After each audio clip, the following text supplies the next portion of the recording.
pleasure to introduce a remarkable leader and an innovator who has been a gift to our community.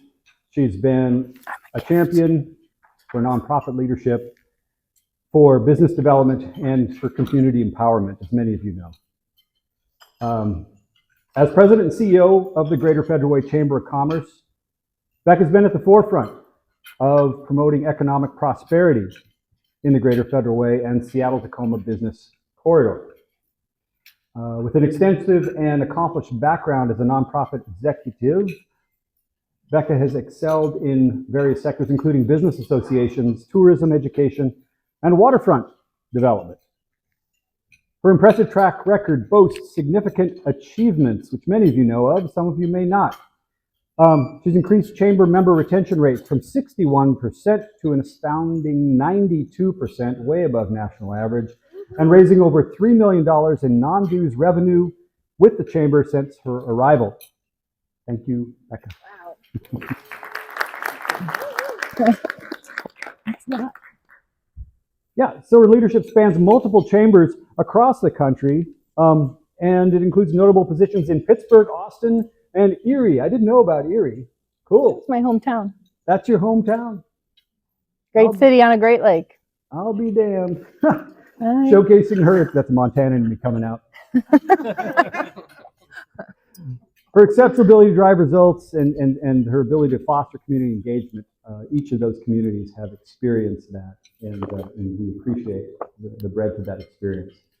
So she's not only a certified chamber professional, she holds the coveted CCE designation, which many of us have heard about, seen the slides.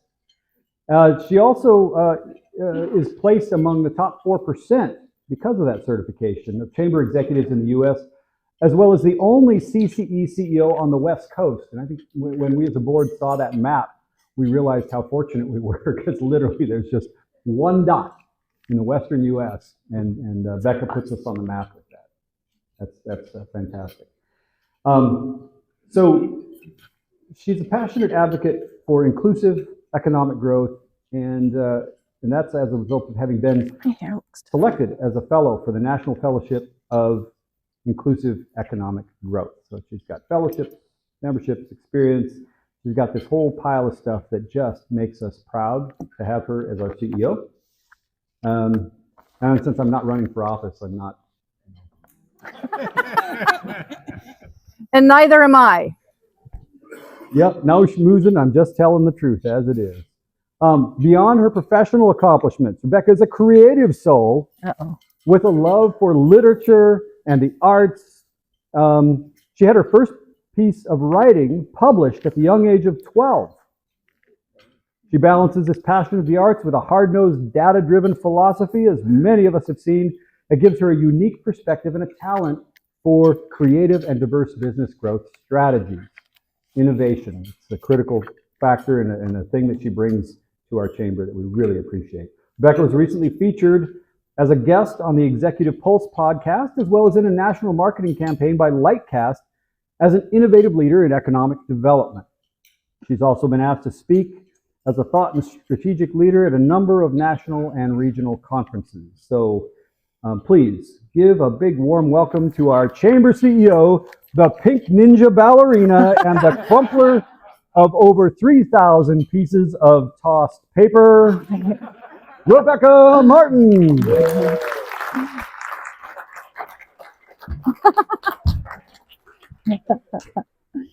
I like that last title the best. Okay, I'm gonna try to bring the chamberness here. Do you all get your trading cards? You know, this is the first step of a bunch of things we're going to be doing. And Anthony back there, yesterday, I'm like, this is boring. I need something for centerpieces. And he came up with this. Anthony, do the wave back there. Woo! Trading cards. Okay. Bigfooting into the future. That's where we are right now at the state of the chamber. So, you know, first, I am employed, serve the will of the board. It's a great board. It's a strategic board. It's my 10th board, I guess, if this is my 10th state of the chamber. It's one configuration after another. all of them, including strategic thinkers, big thinkers, business owners outside the box. What do I need to do? I have a passion for this community. Leaders. Very, very professionally proud to be working under this vision. And I got to tell you, when I go anywhere, I cop the attitude, because when I hear the stories of what people have to go through their boards, it's kind of sad. And what ends up happening is, if someone's having a problem with the board, or there's a situation, or they don't know, and I've done a couple of board retreat trainings for other chambers, because my board doesn't have those issues. So, ladies and gentlemen, I know we already thanked them, but I really think we're going to kick off State of the Chamber and how we are strong and healthy, powerful, and joyful. Let's hear it for that board again.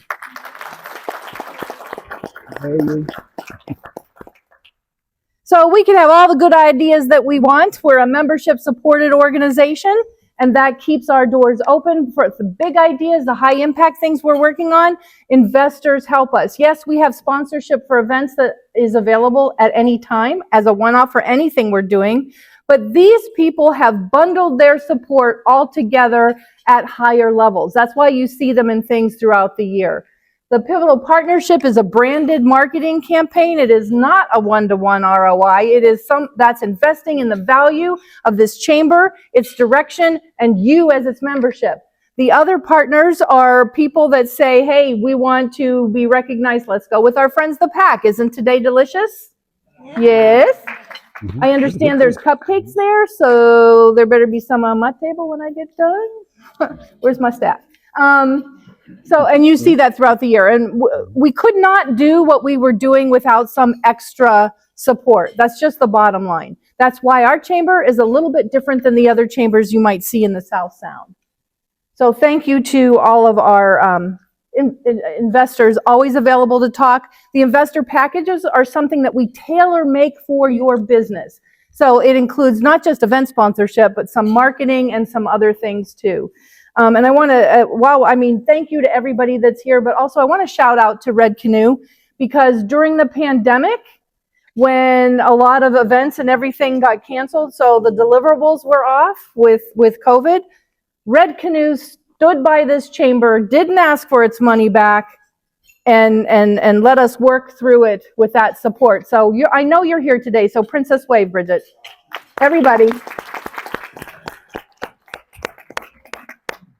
And I'm telling you, across the country, not everyone was that lucky. So we'll appreciate it. Okay, what do we got next? Our member retention rate. Here we are. We're at 94% for last year. 94%. You can see where we go. And the 2014 is me being generous because they weren't really keeping records. But you know how I am if you've been in the office. I've been going through all the files. So we were at about 60. Not unusual. A lot of small chambers are around there because they're churn. It's a churn. You sell someone a ribbon cutting, they join for the ribbon cutting, then they're gone after the first year. So a lot of chambers end up churning their membership 50% every year, which is what this chamber was doing prior to my tenure. So again, that strategic leadership, they're like, okay, what are we doing? And you can see as we started putting things in place as the years go by where it hit. For us, you saw the dip in 2020. The pandemic didn't really start to hit us until 2021.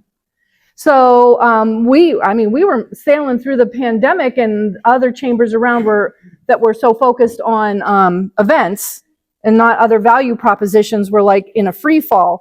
We just tumbled, if you will. And that was tough. And though we canceled the lunches we put them on hiatus. For a while, and then we came back. But even those of you who have been here right along, when we were coming back, we were at 20 and 30 people, as were the other places. It was shocking for us because we are usually like this, about 70 to 120, depending on what we were speaking about. So for us, it was very shocking to see that slide. But as you can see, we started rebounding. We did a little bit of cleaning in 2023. We tried to keep some members on to help them work through, and then we just had to clean, and I'm really happy with 2024 and where we ended the year. Again, that says something about this chamber. We don't churn, we keep. Once you're in our network, we never let you go. But anyway, the national retention rate for chambers of our size and our budget is 80%. So really, we've only dipped below the national average twice. I don't know why I'd have to go back and look, but you can bet I can go back and look because we do track everything here. When I say we track everything, one of the things we've been looking at is our economic baseline, right? Everyone has opinions of where we should go and what we should do and what our strengths and weaknesses are, and that's fine, but we wanted to track it. So this is the 2021, it's the new numbers from the census. And we're tracking the inflow and outflow of the money here. Why? Because when we track the wages that you see under that, that also means that we are tracking opportunity to create wealth. The eternal business question of a healthy bottom line also translates to the livability for a healthy community. So the 2021 census tells us that 37,000 people leave Federal Way.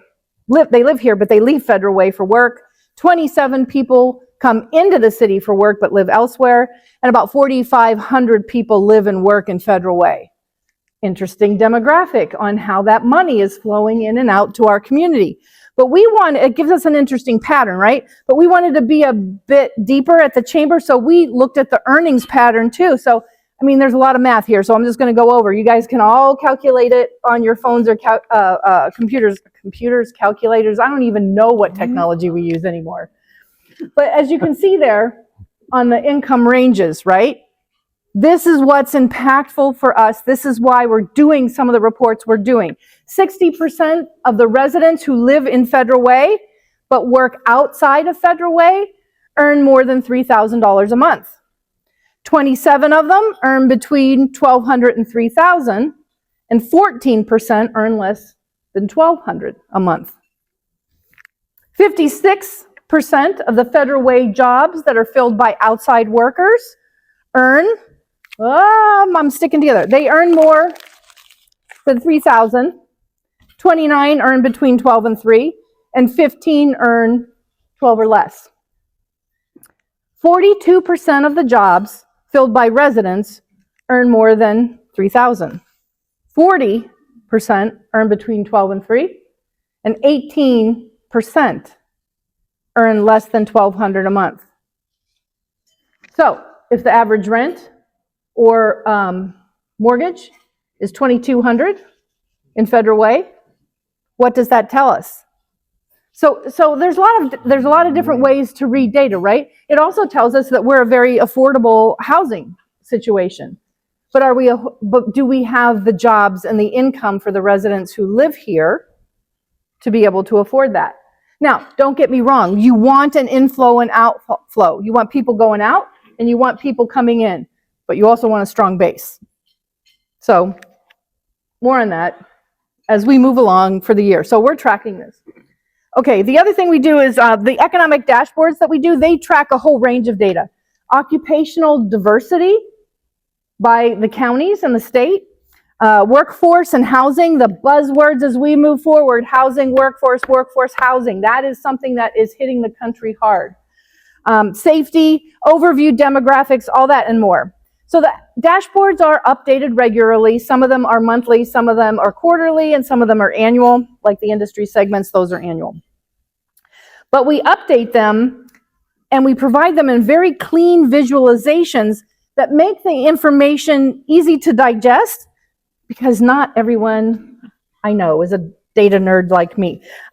It's also available online. So it's not just if you're here and you're looking for growth, expansion, or report or something you have to do, but if you're considering expanding here from someplace else, or it's a hook for attraction, you're thinking, oh, where might I go?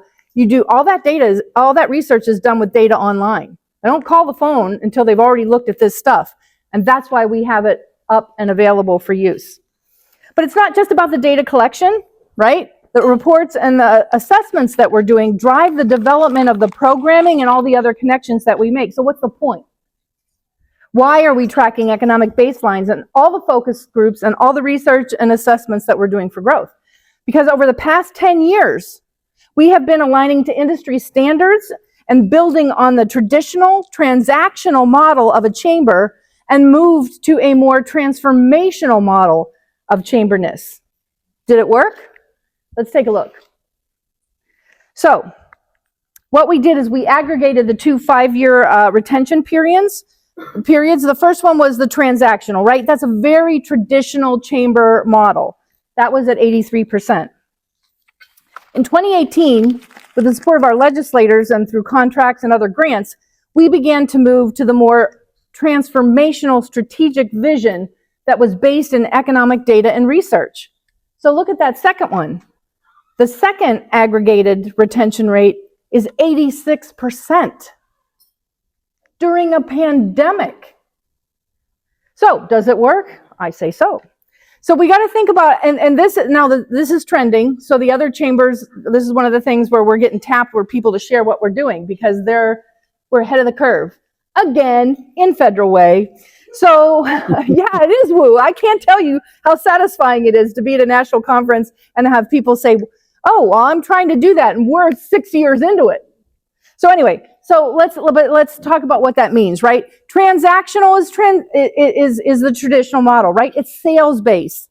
What do we get from each other? For example, a business invests with membership, and as a Google verified global brand, the chamber delivers search engine optimization. What? That just means that you go to the top of a Google search anytime someone's looking for you because you are in our online directory. That's a benefit. Membership here. It's just a little one. It's such a deal, but there's so much more when you get to the chamber. When we look at transformation, right? When we start thinking about being a transformational chamber and what that means, that's a growth mindset. That's a mindset. You know, we talk about a culture of ideation here at the chamber, but this is a mindset.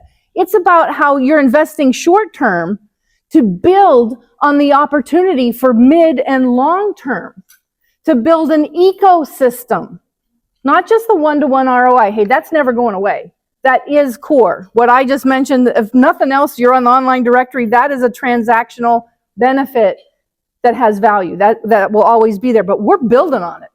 We're putting another layer on top of that because we are part of an ecosystem. Chamber network, we say chamber, oh, we network at the chamber. What's a network? A network is an ecosystem. How do we take what we're doing in our ecosystem for membership and apply that to economic growth, business attraction, business expansion? Okay, I'm off my script again because I really feel strongly about this. Because transformational chambers leadership is values-based. It's a shared investment in the future and the development of an economic base. Why are you all so quiet? I'm not, I don't have any jokes in here, but I'd be afraid to tell one right now. Okay, what is an innovation economy? Right? Building business with intentional focus. What does that mean? What is this fancy buzzword that everyone is using right now? Well, it's not a new idea here at your chamber. We've been building toward it for the past 10 years. 85% of economic growth is fueled by innovation, and we have been embracing it. So, now here is my joke. I guess I did put one in here. I was going to use a climb the mountain thing because we're in the Pacific Northwest, but I think the staff was afraid I might start singing. So instead, we're going to step it up. Okay? These are, I'm making this as easily digestible as I can because as you might imagine, it's kind of much more sticky. But here are the basics, right? An innovation economy is one that fosters creativity and collaboration. It invests in disruptive technology. Are you not entertained? Come on. It leverages analytic data. It encourages entrepreneurs. And then you are at an innovation economy. Right? So let's talk, now come on. Here for Xander, who when I said, can I have Bigfoot dancing on steps, he made that happen. He did good. we'll go through that a little bit. So foster creativity and collaboration. That's the first step. And it is the hallmark of Chamberness. It's what we do, right? Collaboration is the hallmark of our economic development focused chamber. We are able to be creative in our outreach, our research, and our programming with the collaborative support of our members, of our investors, our event sponsors, and most especially, since I mentioned them earlier, our pivotal partners. These value-based relationships are foundational. They do not compete because we recognize that we are all going the same way. And that way is to create wealth to sustain this community. Such collaboration provides us the space we need to work together as we identify high-impact opportunities to transform the community that we live in through job creation. There is value to such collaboration. 71% of the consumers that are out there are likely to be investing or buying from your company if it aligns with their values, according to a study by a place called Stormboard. And do we have value? So, investing in disruptive technology, that just sounds scary. I'm sorry, it does. And I suppose that it can be. But we're already doing it. Your exclusive online portal that you get as part of your membership is disruptive technology. The economic dashboards on our website, disruptive technology. Disruptive technology just means that it is an innovation that alters the way consumers or industry or the business itself operates. That's all it is. So, we have expanded the suite, for example, of our online training that we're doing with the International Association of Workforce Professionals. That's all online. That's disruptive technology. Do we want to see you around the table or coming to an event that we're hosting or a round table? Yes, we do. But we also recognize disruptive technology has a part to play as well. So our chamber was an early adopter of disruptive technology, particularly for economic development. That's part of the reason I'm getting tapped for some of the marketing that those companies are doing. But just wait till you see what's coming when we start launching and I'm looking at over my school board friends, right, or in the district, the workforce, interactive workforce software that's coming, and a portal for career pathways. Workforce, housing, workforce, disruptive technology, creativity, collaboration. We've got some stuff coming that they're going to, I think, in the chamber industry world, say, how'd you do that one? And we're lucky to do it with such great partners. So while all the steps in an innovation economy are interrelated and you can go up and down on your steps, a little dancing on the tap shoes, that always happens, transformation really begins to take hold when we start leveraging the analytic data. Why all these stats? Because they aren't just numbers. They represent the people, the place, the potential that can guide us as we make data-driven decisions for programming, for investment. I mean, let's face it.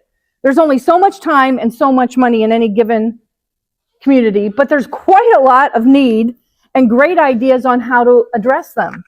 These reports and assessments are active documents that continue to evolve. They are snapshots of issue-based data, one report of data sets building on another in order to inform our economic direction, to capture the pulse of our business community. I would even go so far as to suggest it's not a pulse. It's actually the beating heart of this region in the South Puget Sound of the state of Washington. Woo indeed. Can I get any jazz hands? No. Yeah. All right. Okay. Next is encouraging entrepreneurs. I mean, this isn't my script. I had a light bulb moment because I was talking about small businesses to a group of chamber leaders, and they're like, well, I'm not a small business, I'm an entrepreneur. But in the old way of thinking, in the traditional model, a small business was X number of employees. That's a small business. But our small business leaders don't see themselves that way. They see themselves as entrepreneurs because they are. So talk about disruptive technology. There's also disruption in the way we are thinking about ourselves and the way we are categorizing the businesses. So the Chamber, we've been monitoring this growing trend of entrepreneurial businesses and their industry segments for a number of years. The analysis is driving programming like our Access to Capital initiative, as well as wider engagement with leaders like those on our Latino Council. You will see more of that as the year evolves. The nature of business attraction and expansion is changing. This is the disruption in the economic development world. The days of chasing and landing the white whale corporation are being replaced by the support of an entrepreneurial ecosystem.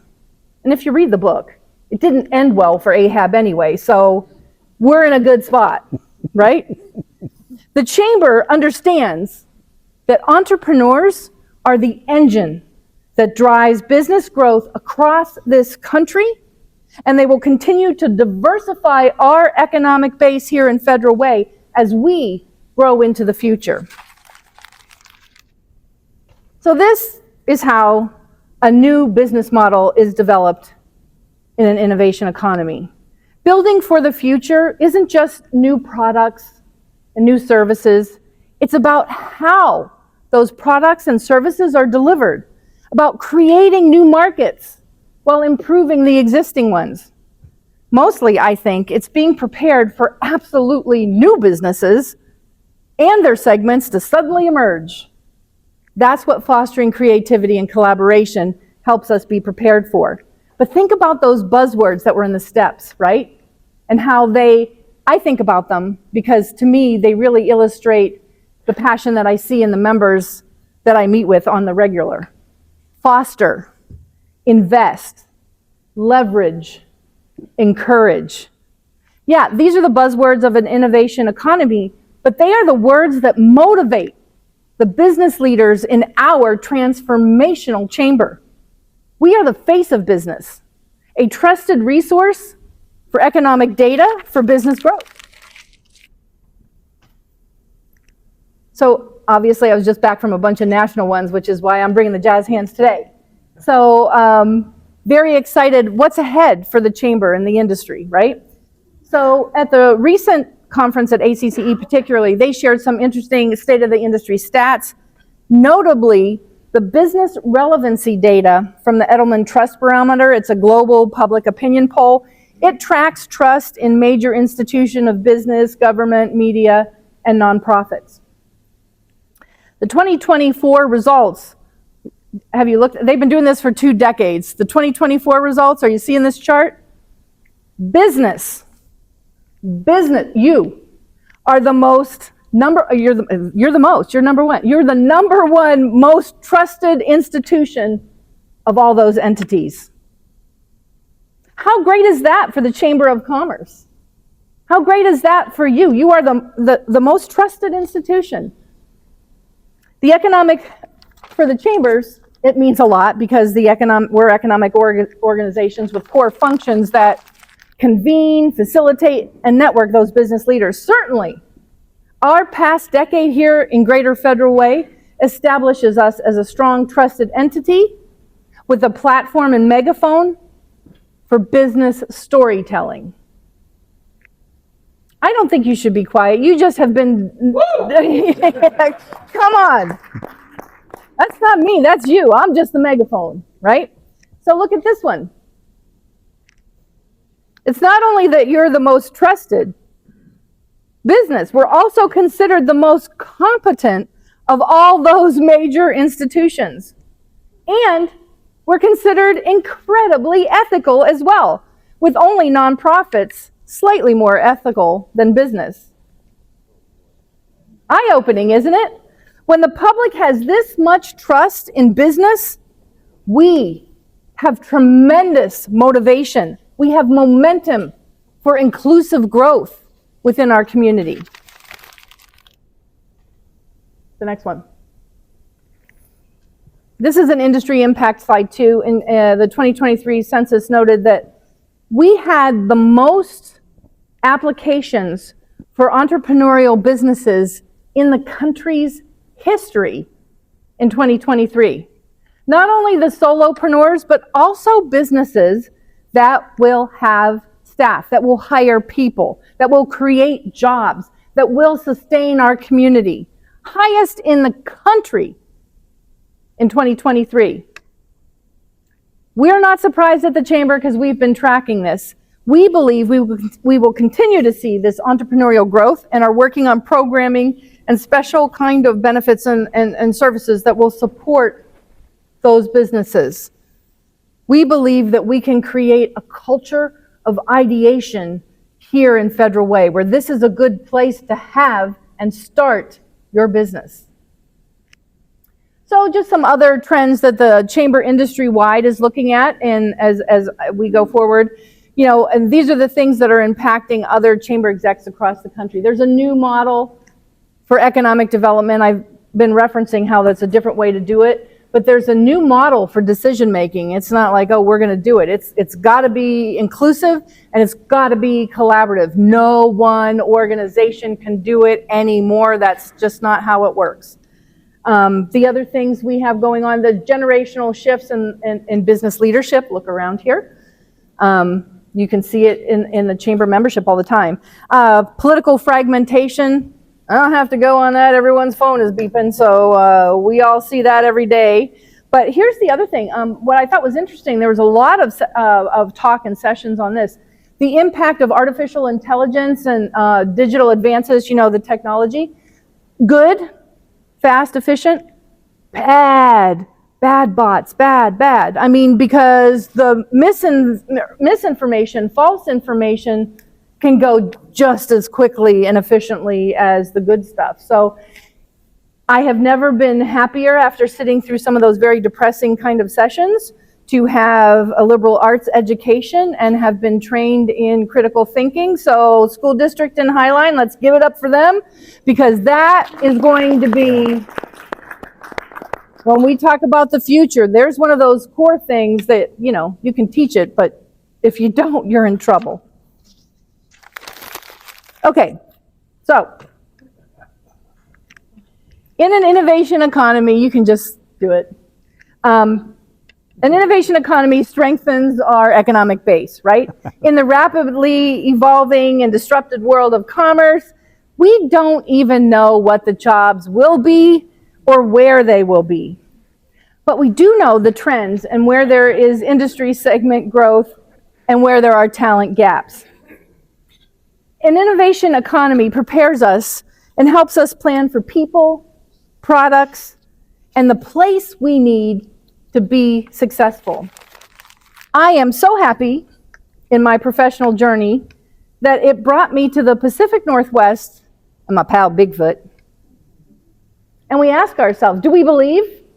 Do we believe in things we cannot see, in jobs that don't exist, and the potential to be flexible enough to meet those needs? Do we believe? I think, yeah, we do. We do believe here. Sometimes, in fairness, it's a mystery when we're looking to uncover that path forward. But this chamber and its members, I know, not only believe, but have the passion to find the path. And if they can't find it, they're going to make one. That's another hallmark of the Greater Federal Way Chamber of Commerce, and one I am proud to take with me everywhere I go. We believe in the mystery of connection, right? To people, to places, to dreams, to ideas. The nature of gathering and belonging are core tenets all across chambers, all across the country, right? In the industry, for a chamber, who we are and how we connect to each other as clients, as colleagues, as boards, as teams, as members, is defined by respectful, even joyful recognition of the strengths and the uniqueness that we all bring as we bravely explore the opportunities that our big footprint of economic growth has in the South Puget Sound. And that is, ladies and gentlemen, oh, I hit myself in the head on that one. And that is the state of the chamber. So thank you very much.